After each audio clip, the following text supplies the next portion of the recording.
स्वागत है दोस्तों आप सबका फिर से एक फोटोशॉप की नई क्लास में। और आज हम देखेंगे क्लोन स्टैम्प टूल के बारे में। तो चलिए फटाफट से क्लास स्टार्ट करते हैं। अब देखिए क्लोन टूल का जो यूज होता है ना, मुझे दो काम के लिए होता है, या तो कोई चीज कॉपी करनी है या तो कोई चीज रिमूव करनी है। और सबसे पहले आपको क्या करना है, आपको क्लोन टूल सिलेक्ट करना है। क्लोन टूल सिलेक्ट करने के बाद आपको इस चीज का खास करके ध्यान रखना है कि आप जो काम कर रहे हो वो एक नए लेयर पे काम कर रहे हो, सेम लेयर पे काम नहीं करना। वो क्यों, वो अभी आपको पता चलेगा। अब आपको क्लोन टूल के लिए पहले सैंपल लेना पड़ेगा। सैंपल के लिए आप ऑल्ट दबाइए, ऑल्ट दबा के ये देखो ये आ गया। इससे मैंने सैंपल ले लिया, ठीक है।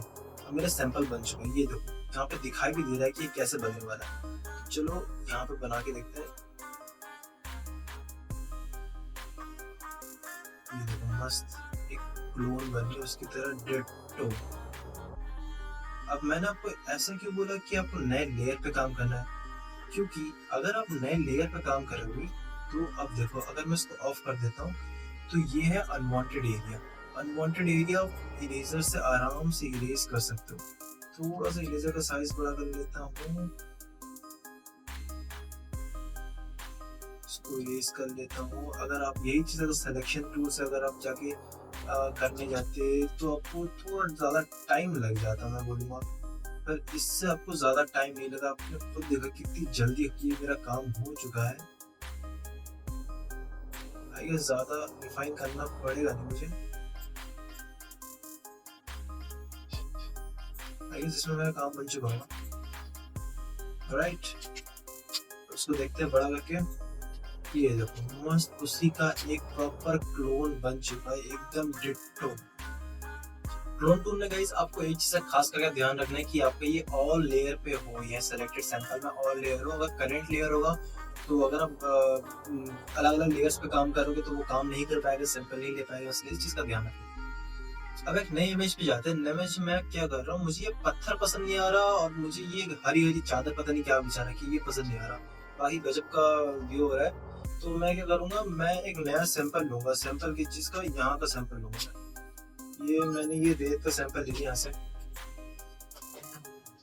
ये मैंने सैंपल ले लिया है। और अब मैं इसको पेंट करना स्टार्ट करता हूँ। क्या बात है, क्या बात है, क्या बात है। ये देखो गजब, पूरा ये रिमूव हो चुका है। यहाँ पे ये हरी हरी चादर के लिए एक नया सैंपल ले लेता हूँ। अब ये यहाँ पे सैंपल लेने के बाद इसको दोबारा यहाँ पे पेंट करना पड़ेगा। दबाने दे। यहाँ से घबराना नहीं कि ये एक्स्ट्रा हो जा रहा है। अरे गाइस देखा, मैं वो जो मिस्टेक मैं बात कर रहा था वही सेम मिस्टेक रिपीट हो गई। मैंने बोला था नए लेयर पे करना है, मैं खुद ही भूल गया था कि नए लेयर पे करना है। मैंने यहाँ से सैंपल ले लिया। सैंपल लेने के बाद ये मैं इसको कर लेता हूँ, हटा लेता हूँ यहाँ से। पूरा हट चुका है ये। अब यहाँ पे एक नया सैंपल लेना है। अब यहाँ पे दोबारा पेंट करता हूँ इसको। घबराने नहीं कि एक्स्ट्रा चादर कहाँ से आ गई, यहाँ कपड़े बाहर आ गए। आपको इसको ऑफ करना है, और इसको ऑफ करने के बाद आपको ये जो अनवांटेड एरिया है इसको इरेज कर देना है। इरेजर लिया आपने, इरेजर से इरेजर आपने बड़ा किया, ये रिमूव कर दिया, आपने ये रिमूव कर दिया।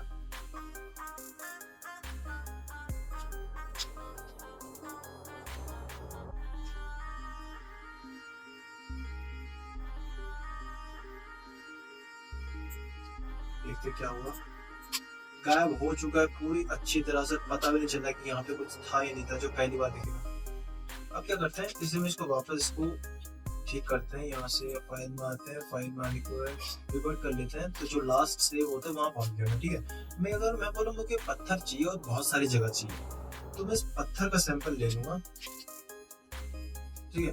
पत्थर का सैंपल लेने के बाद पत्थर का सैंपल ले लिया मैंने। अब मैं जहाँ जहाँ ये पेंट कर रहा हूँ ना, तो अब देख रहा हूँ कि दोबारा भी अगर मैं पेंट कर रहा हूँ तो इसके आगे से कंटिन्यू हो रहा है, ये कहीं और से कंटिन्यू हो रहा है। मेरे को ये पत्थर चाहिए 3-4 जगह, तो ये कैसे होगा। तो पहले तो इसको हटा लेते हैं। तो देख सकते हैं कि एक जगह तो पत्थर आ गया, इसको हटा लेते हैं। काम करते हैं, सैंपल हमारा लिया हुआ है।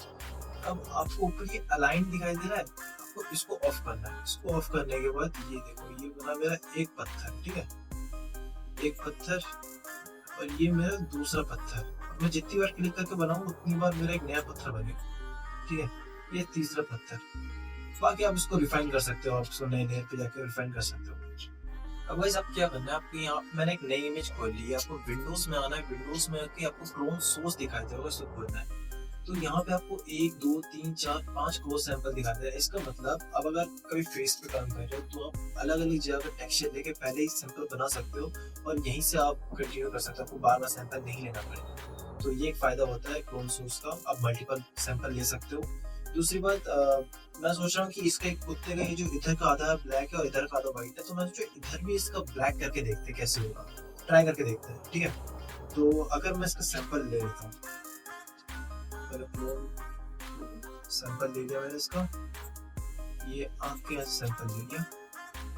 अब अगर मैं करता हूँ, ये देखो ये हो तो रहा है, पर ये देखो ये सीधा जैसे इधर था वैसे इधर भी हो गया, ठीक है। पूरा ऐसे हो रहा है, मतलब इमेज ऐसे से ऐसे हो रहा है, ऐसे से ऐसे नहीं हो रहा, ठीक है।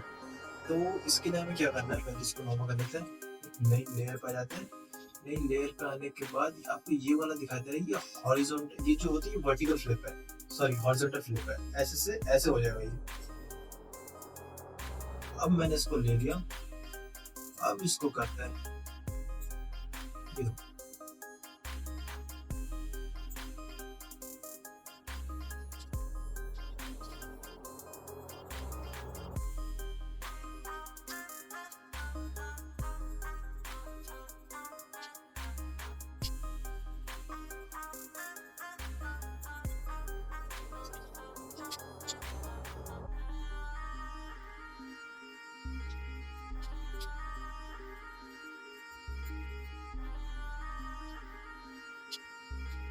ऑलराइट। ये देखिए गाइस, हमारा कुत्ता पहले ऐसा था और अब ये ऐसा है, देख सकते हो आप, पूरा एकदम आइडेंटिकल हो चुका है, मस्त लग रहा है, एकदम जबरदस्त हो गया।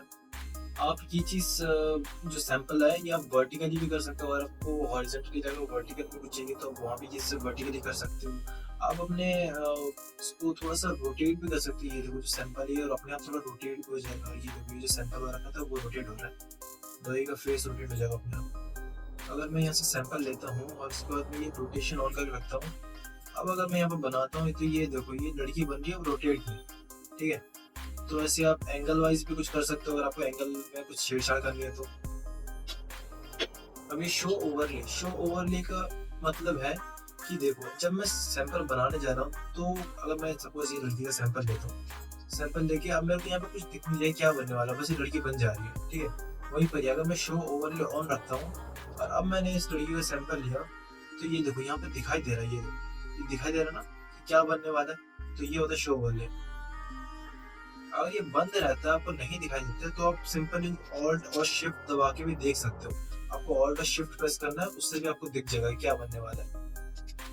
आप इसका सैंपल ले लो, सैंपल लेने के बाद आप ऑल्ट और शिफ्ट दबा के रखोगे तो भी आपको दिख जाएगा। तो इससे बेहतर है कि इसको ऑन ही रखो भाई, इतनी छेड़छाड़ क्यों करनी है।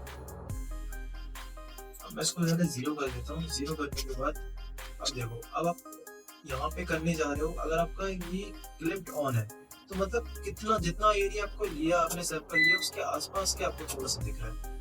वहीं पर ही अगर आप क्लिप्ड हटा दो तो देखो पूरी की पूरी इमेज ही आई कि कहाँ पे क्या दिखने वाला है। ये देखो इस एरिया के पास क्या दिखने वाला, उसके अकॉर्डिंग कहाँ का लेयर क्या दिखने वाला है। इसको थोड़ी ओपेसिटी अगर हम कम कर दें, ओपेसिटी थोड़ी सी कम कर देंगे हम, तो ये देखो, और क्लिप्ड हमारी ऑफ है तो पूरा का पूरा यही दिख जाएगा हमारा। सैंपल सैंपल ले लेते हैं। अब देखो कहाँ पे बनने वाला है, किस जगह से ले रहा है, ये पूरा पूरा सीनरी आ गया, तो इसको ऑफ ही रहने देना। अब देखो अगर आपका क्लिप्ड ऑफ है और अगर ऑटो हाइड ऑन रखा है, वैसे तो ये मैं सैंपल ले लेता हूँ। सैंपल लेने के बाद पूरी देखो ये इमेज दिखा रहा है पीछे, बट अब जब बनाने जाओगे तब वो गायब हो जाएगा। तो ये 2-4 ऑप्शन है जो वैसे तो किसी काम के लिए, तो ये इसको ऑफ रखना, क्लिप्ड ऑन रखना, बस इसी में आपको काम हो जाएगा सर। उम्मीद करता हूँ आज की क्लास आपको अच्छी लगी तो लाइक कर देना। मिलते हैं जल्दी से अगली क्लास।